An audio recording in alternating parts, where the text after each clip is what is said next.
No bate-papo de hoje, eu irei conversar com duas super talentosas e ótimas leitoras, Júlia Gomes e Maria Eduarda. Júlia é uma pessoa tímida e avoada, imersa em tantas histórias que mal sabe onde começou nem se findará. Já Maria Eduarda é uma adolescente ávida por descobrir e que sempre esteve agarrada às palavras e aos livros. Acredita que a educação é a chave para garantir maior equidade e tem trabalhado para disseminá-la por aí. Meninas, sejam muito bem-vindas ao canal Literatura Já. Muito obrigada pelo convite, estamos muito agradecidas, é bem diferente esse programa para nós. Agradecemos muito. A gente vai começar o nosso bate-papo lendo, eu vou ler um trechinho aqui para vocês do livro O Pequeno Príncipe. Certa vez, quando tinha 6 anos, vi no livro sobre a Floresta Virgem, Histórias Vividas, uma impressionante gravura. Ela representava uma jiboia engolindo um animal. Eis a cópia do desenho. Dizia o livro. As jiboias engolem, sem mastigar, a presa inteira, e em seguida não podem mover-se e dormem os 6 meses da digestão. Refleti muito sobre as aventuras da selva e fiz, com lápis de cor, o meu primeiro desenho. O meu desenho número 1. Ele era assim. Mostrei minha obra-prima às pessoas grandes e perguntei se o meu desenho lhes dava medo. Responderam-me, por que um chapéu daria medo? Meu desenho não representava um chapéu, representava uma jiboia digerindo o elefante.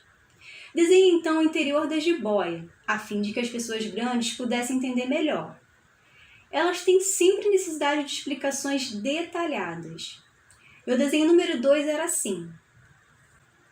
As pessoas grandes aconselharam-me a deixar de lado os desenhos de jiboias abertas ou fechadas e a dedicar-me de preferência à geografia, à história, à matemática, à gramática.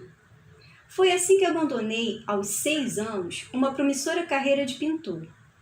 Fora desencorajado pelo insucesso do desenho número 1 e do meu desenho número 2.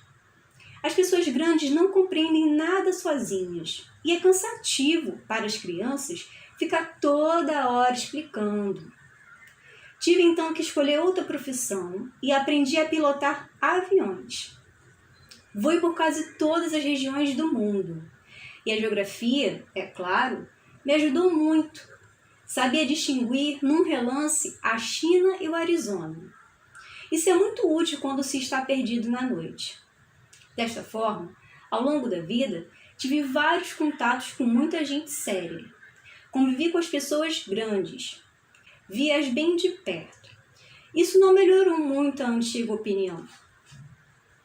Quando encontrava uma pessoa que me parecia um pouco esclarecida, fazia a experiência do meu desenho número 1, que sempre conservei comigo. Eu queria saber se ela era, na verdade, uma pessoa inteligente. Mas a resposta era sempre a mesma. É um chapéu.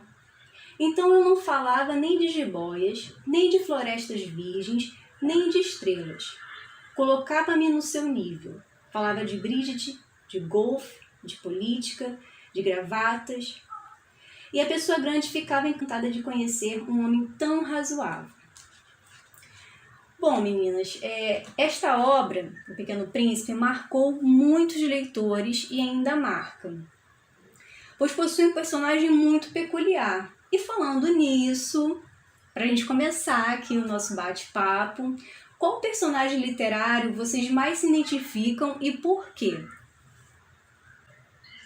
Bom, Joyce, eu sempre me identifiquei muito durante toda a leitura que eu tive da obra da J.K. Rowling. Eu sempre me vi muito na Luna Lovegood, porque ela é totalmente avoada, ela tem um universo próprio, o que ela vive é diferente do que ela pensa, do que ela sonha, mas independente de qualquer um estar chamando ela de estranha ou de Luna, seja qual for a ofensa, ela nunca se deixa abalar e nunca muda seu jeito de pensar e de viver, nem de imaginar. A personagem com a qual eu mais me identifico é a Pombinha do Cortiço. Isso porque ela é tida como aquela que vai dar certo dentre a comunidade do Cortiço. Ela é a única dentre eles que sabe ler e escrever, então acredita-se que ela tem um futuro promissor. E por conta disso, faz-se toda uma pressão em cima dela. E, no entanto, o final do livro, devido ao fato de ser um romance determinista, a gente vê que o destino dela foi, na verdade, muito diferente daquilo que as pessoas projetavam. Ela acaba se desviando por conta da influência do meio. E não vou dar spoiler para quem ainda não leu, mas ela se torna algo um tanto quanto diferente do que aquilo que a gente pensa que ela vai virar. E eu acho que isso serve para mostrar o quão humana a Pombinha é. Apesar de ter todo esse potencial, ela ainda tem seus próprios vícios, seus próprios problemas, suas próprias paixões, e eu me identifico muito com isso. Maravilhoso, meninas. Olha, tá ouvindo, né, ouvinte aí, né? Pega como dica também de leitura, né? Continuando nessa temática, né, de livros, de literatura, de pessoas maravilhosas que a gente já leu, eu pergunto para vocês que autores ou autores vocês gostam de ler e em qual período é realizado essa leitura. Pra ser bem sincera, eu tenho somente uma autora que sempre, qualquer livro que sai dela, sempre tem na minha estante, que é a Colleen Hoover. Eu tenho uma paixão absurda por ela, mas tirando ela, é um gosto muito eclético o meu. E realmente, se eu gostar de determinada leitura, independente do gênero, eu vou ler. E na questão de quando acontece essa leitura, se o livro me cativou, assim, de uma forma muito específica, eu simplesmente leio ele a todo momento, em qualquer lugar que eu estiver. É quase compulsivo. Eu também sou uma leitora bem versátil. Eu gosto de acompanhar as minhas aulas de literatura. Então, quando a gente está estudando um determinado movimento literário, eu tento ler nem que seja um conto de um autor daquele movimento.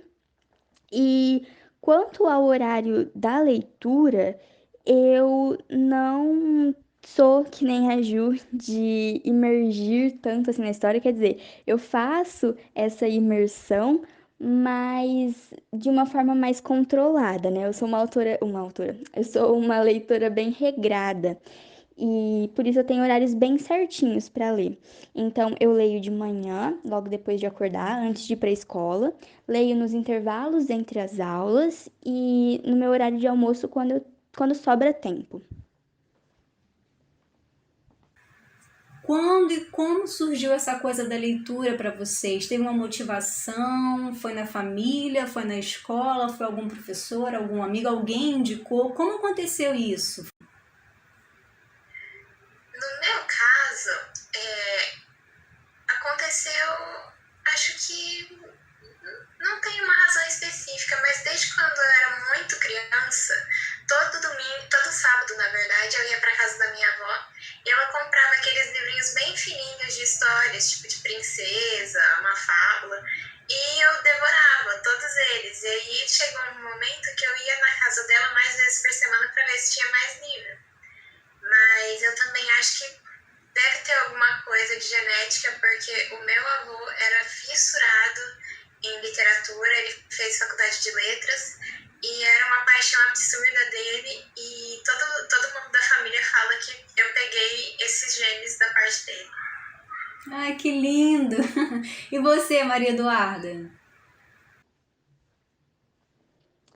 Eu acredito muito no potencial dos filmes e séries e até jogos como chamariz da literatura, porque eu já vi acontecer com vários amigos que não se consideram leitores, eles irem assistir um filme no cinema, ou então na Netflix, verem um filme ou um seriado, ou até um trailer, e por causa desse filme, seriado ou trailer, eles vão procurar o livro, porque isso já aconteceu comigo também, e você se encanta tanto pelo universo da história que você quer expandi-lo, você quer se aprofundar naquela trama, e aí você vai buscar a literatura, porque não adianta. Se o livro, se o filme ou o seriado foi baseado no livro, é no livro que você vai encontrar o extra, né? A parte mais gostosa. Enfim, eu acredito muito nos filmes e seriados. E sim, esses mecanismos, filme, música, tudo que envolve a arte contribui de algum modo para que a leitura ela seja expandida. Muito bom a fala de vocês, eu concordo, assina embaixo, inclusive. E continuando nessa temática, eu quero perguntar, né? Qual livro foi mais desafiador para vocês? Assim, na literatura, vocês acham que tem alguém que é rebelde? O que vocês pensam sobre isso? Eu, Júlia, sobre a leitura que mais foi desafiadora para mim, foi até uma leitura recente, foi a do Conto da Aia, da Margaret Atwood, que, primeiramente, eu sou uma pessoa extremamente sensível com qualquer tipo de literatura, com filme e série nem tanto, mas com os livros é demais.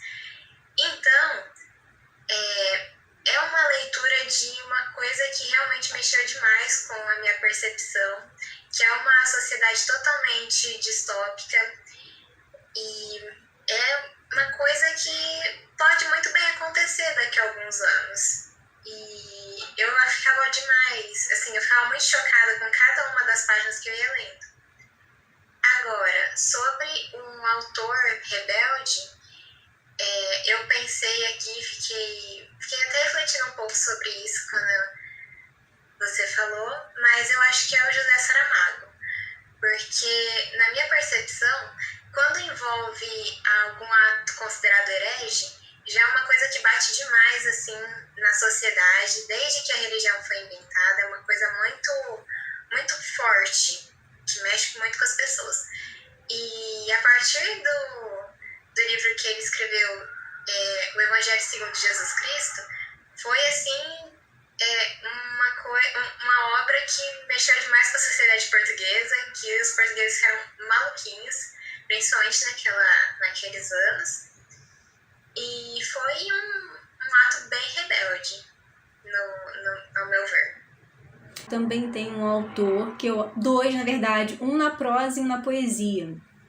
Na prosa, eu acho que é o Nelson Rodrigues. Não sei se vocês já leram alguma coisa, mas se forem ler, preparem o coração. E na poesia, eu acho que do passado, Gregório de Matos. Com a sátira, né, Brasil? Hoje seria uma coisa assim muito escandalosa. Então, caso alguém procurem esses autores, prepara já o coração, porque você não vai ler coisas doces e muito amáveis. Eles pegam na ferida, falam de coisas assim que no momento talvez algumas pessoas ficariam bem escandalizadas. Mas e você, Maria Eduarda? O que você tem para contar pra gente? Que autor é rebelde para você? O livro mais desafiador, na minha opinião, quer dizer, pelo menos até hoje, né? Foi o Banquete de Platão. Eu achei, embora ele seja muito curto, eu achei que ele tem nomes de filósofos que são só citados, não são muito explicados e que são muito parecidos entre si, mas ao mesmo tempo muito diferentes para os nomes que nós conhecemos hoje em dia, sabe? Então, se tornou uma leitura confusa, porque às vezes eu me perdia em de que filósofo nós estamos falando mesmo. Mas foi muito proveitoso de uma forma geral, acho que eu consegui aproveitar a leitura, tanto que essa leitura que eu fiz acabou resultando num conto que eu também tenho lá no Corvo, um microconto chamado O Amor, o Belo. E, no entanto, foi uma leitura de difícil travessia, mas que eu amei fazer. Foi muito proveitoso e muito gostoso ao mesmo tempo, embora tenha sido difícil. Agora, um autor que eu acho que foi corajoso, bom, pelo menos na minha opinião, foi o Charles Bukowski, porque ele faz uma literatura toda própria dele, uma literatura muito diferente, que faz muito uso do coloquial, do nu e cru, e por causa disso, ele foi considerado por muitos um autor de segunda categoria, se é que isso existe na arte. mas ele foi. E mesmo assim, ele continuou com a convicção dele, com o estilo dele e continuou fazendo a arte dele da forma como ele achava que era melhor. Ele foi mais um que não se curvou ao padrão. E eu acho que isso é um grande ato de coragem. A gente observa isso repetidas vezes ao longo da história, em diversos âmbitos, e eu nunca me canso de ver as histórias dessas pessoas porque são sempre grandes atos de coragem. Ir contra a maré é uma coisa que eu acho maravilhosa. Eu quero dizer que esse momento é muito triste, porque já tá acabando, e eu não gosto quando acaba, eu gosto quando continua, e enfim, mas vamos lá. Essa é uma pergunta extra que eu tenho para vocês, porque eu quero saber, o ouvinte do outro lado quer saber, gente, eu acho que todo mundo quer saber, por que os adolescentes são rebeldes? Joyce, ao meu ver, eu não acredito que os adolescentes, os jovens, eles são rebeldes porque eles são jovens ou são adolescentes. É mais uma questão de que na idade deles, os adultos não colocam eles para se expressar, para falar. Igual eu e a Dada, a gente estava discutindo há pouco mesmo sobre a frase: ah, quando você crescer, você vai entender. Quando você for adulto, você vai entender. Não tem frase alguma que desestimule mais ou que deixe um jovem mais para baixo do que essa, porque realmente ele vai fazer o quê para um adulto escutar ele se ele só vai ter credibilidade quando ele for mais velho? Mas eu também acredito que existem mesmo alguns jovens que são taxados de rebeldes, mas é simplesmente uma forma deles de viver, de se expressar. Mas e você, Dada? O que você pensa sobre isso? Você foi ou é ou nunca foi uma rebelde? Sobre isso, eu não acredito que seja tanto uma questão de rebeldia, mas que se trata de nós estarmos nessa idade começando a conhecer e a formular nossas próprias opiniões sobre tudo, a vida, o universo e tudo mais, e começando a ter nossos próprios posicionamentos. E aí a gente começa a querer ter voz, aí a gente começa a querer expressar isso que a gente pensa, isso que a gente acha. E por vezes, como é algo novo para nós não sabemos expressar da forma mais socialmente aceita, digamos assim, da forma que talvez os adultos achem mais correto, porque nós estamos aprendendo, querendo ou não, né? Todo mundo está aprendendo, não só os adolescentes. Então, eu acho que se trata um pouco de falta de empatia por parte das pessoas mais velhas e do fato de eles não reconhecerem que um dia eles já passaram por isso também, sabe? Que um dia eles também já foram os incompreendidos, que um dia eles já não souberam se expressar tão bem e se colocar tão bem para dizer aquilo que eles pensavam. E essa falta de compreensão associada a essa falta de tato gera esse monte de conflitos de geração que a gente vê por aí, na minha opinião. Joyce, eu vou deixar o nosso momento aqui um pouco mais pesado, mas é porque eu acho que essa frase é realmente muito. Esse parágrafo é realmente muito significativo, que é do meu queridinho Conto da Aya, e diz o seguinte: eu gostaria de não ter vergonha, gostaria de ser sem vergonha, gostaria de ser ignorante, assim eu não saberia o quanto era ignorante. Esse trecho eu acho muito significativo porque é aquele momento que você reflete, né? Tipo, ai, nossa, mas eu sou ignorante, mas eu queria não ser ignorante para não passar culpa. Ou eu gostaria de ser sem vergonha para ir lá e não ter vergonha de ser ignorante também. Ter vontade de fazer e fazer. Ou ter vontade de pensar e pensar. Nossa, eu aprendi muito hoje com vocês, meninas. Assim, eu tô muito, muito feliz. Primeiro, feliz por vocês terem aceitado o convite, porque eu achei que vocês não fossem aceitar. Feliz por vocês terem conversado aqui com a gente, abrir um pouquinho o coração. Então, adultos queridos, pais, amigos, familiares, deem ouvidos, ouçam o que os adolescentes, as crianças, os jovens têm a dizer. Eles têm muito a nos dizer, sempre, todos os dias, todas as horas. E é isso aí, ouvintes. Eu vou encerrar por aqui, mas eu aguardo vocês nos próximos áudios, tanto no YouTube como no Spotify.